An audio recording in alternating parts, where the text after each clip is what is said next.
Imagine being dropped into the wilderness as a child with nothing but minimal supplies and a tiny amount of food. Your instructions are simple. Fight the other kids to see who survives. In this camp, safety is not guaranteed, and every few years, a child actually dies. This sounds like a plot from a dark survival movie, but it was the actual reality for a young boy growing up in South Africa named Elon Musk. His father repeatedly sent him to these brutal camps to toughen him up. By the time he turned 16, he had grown tall enough to defend himself, mastering a painful, direct punch to the nose. He later noted that if you have never been punched in the nose, you have no idea how it impacts you for the rest of your life. That raw physical intensity and constant threat of danger shaped his entire worldview before he ever built a single company.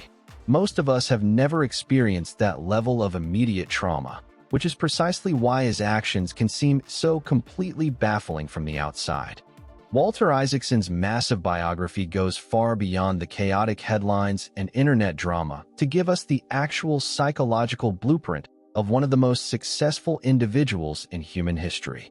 This book fixes the problem of judging a complex person purely by their wild public actions by revealing the deep childhood scars and exact operational strategies that drive them.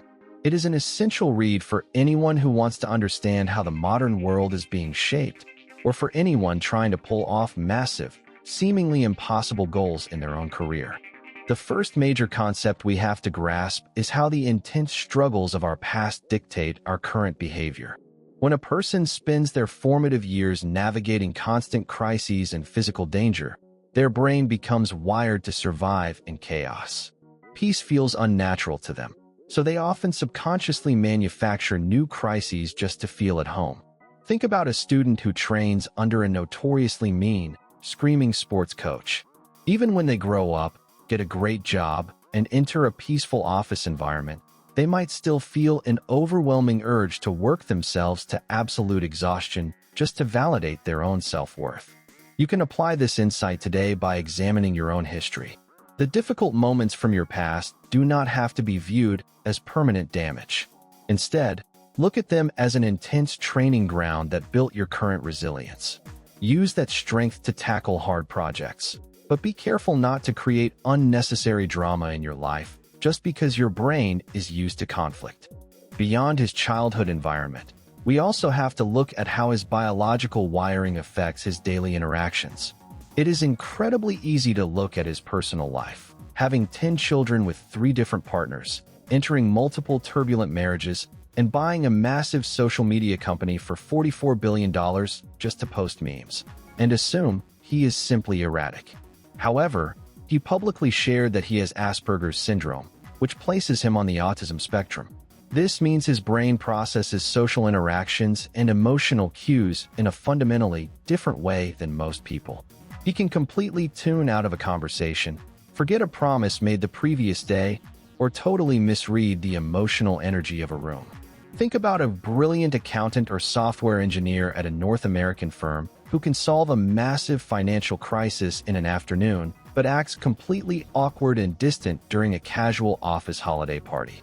His former partner, the musician Grimes, pointed out that society readily shows sympathy for people dealing with anxiety or depression, but when someone displays the social challenges of autism, people often just assume they are a jerk. The lesson for us here is to look for the hidden factors influencing the people around us. Before you instantly judge a coworker, friend, or family member for a strange reaction, remind yourself that everyone is fighting an invisible battle you know nothing about. When it comes to actual execution and achieving business success, the book reveals a strict 5-step framework that can make the impossible happen. The first step of this framework is to aggressively question every single requirement you are given. He famously argues that the laws of physics are the only true rules, while everything else is just a mild recommendation. Back in 2014, his electric car company only managed to sell around 31,000 vehicles globally. He shocked the industry by announcing they would manufacture 500,000 cars a year by 2020.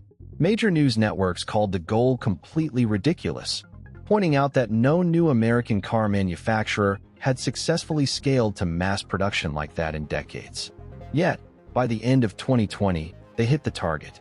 This happened because he forced his team to reject standard industry rules and question every single step of the process. Imagine a homeowner remodeling their kitchen who is told by an expensive contractor that a specific wall cannot be removed without spending an extra $10,000. If the homeowner blindly trusts the expert, they lose out. But if they actually check the house blueprints themselves, they might find the wall isn't even load-bearing. Today, you should look at the limitations holding you back in your job or hobbies. Ask exactly who made those rules, why they exist, and whether they actually make sense right now. The second step of his operational framework is to ruthlessly delete any part or process that is not completely essential.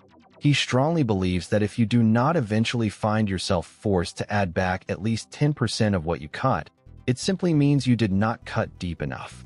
Most corporate cultures and individuals do the exact opposite by adding endless safety nets, extra paperwork, and unnecessary meetings until progress grinds to a complete halt. Think about trying to save money by auditing your monthly bank statements or cleaning out a cluttered garage. If you only cancel the video streaming services you haven't opened in a year, you are being far too gentle. You should cancel so many services that you accidentally cut off one you actually enjoy using, forcing you to consciously reactivate it. That is how you know you have truly discovered the absolute baseline of what you need. Look at your own weekly schedule right now and delete 2 recurring tasks or commitments. Strip your routine down to the bare essentials, and only bring things back if your life or business genuinely starts to suffer without them. Once you have questioned the requirements and deleted the waste, the next steps are to simplify, speed up, and automate. The absolute biggest trap people fall into is doing these steps out of order. Countless individuals spend months trying to perfectly optimize or automate a complicated process that should not even exist in the first place. Imagine spending hundreds of dollars on a high-tech smart home device that automatically tracks and orders custom plastic bags for your kitchen trash, when you could have just stopped using that specific type of trash can altogether. You end up wasting valuable time, energy, and money trying to automate a problem that you created yourself. To apply this in your own life, look at any complicated workflow you manage at home or at the office. Do not start by purchasing an expensive software subscription or designing a complex tracking spreadsheet. First, simplify the manual steps. Next, see how fast you can complete the task using just your own focus. Only after the process is entirely streamlined and stripped of clutter should you ever consider using technology to automate it. Finally, the book highlights a deeply human need that goes beyond strict logic, business algorithms, and childhood survival. Life cannot simply be about waking up every morning to solve one miserable problem after another. If we spend all our time merely managing logistics and putting out daily fires, we lose the very spark that makes life worth living. For him, the ultimate source of joy and inspiration is the grand dream of making humanity a multi-planetary species. This inspiring vision is the exact reason he risked his entire fortune to build reusable rockets, drastically lowering the cost of reaching space. Think about working a stressful corporate job where every single ounce of your energy goes toward paying off credit card debt and buying basic groceries. If that is your entire reality, burnout is inevitable. But if you are actively saving up to build a beautiful local community garden or funding a dream trip to experience a brand new culture, the daily grind suddenly takes on a completely different meaning. You must actively fight for your right to be inspired. Take a few minutes to step away from your immediate worries and define what an exciting future looks like for you. Dedicate your time to building that vision, because a bright tomorrow is never guaranteed unless we actively work to create it. When you bring all of these powerful insights together, the single most important message of the biography becomes clear. Achieving extraordinary goals requires you to completely reject default assumptions, build a lifestyle of relentless efficiency, and anchor your daily hard work to an incredibly inspiring vision of the future. You do not need to build spaceships to completely revolutionize your own life, but you do need the courage to challenge the rules and protect your sense of wonder. If this book sounds like something you want to read fully, I've left a link in the description below. Which of these lessons do you already use in your life? Let me know in the comments below.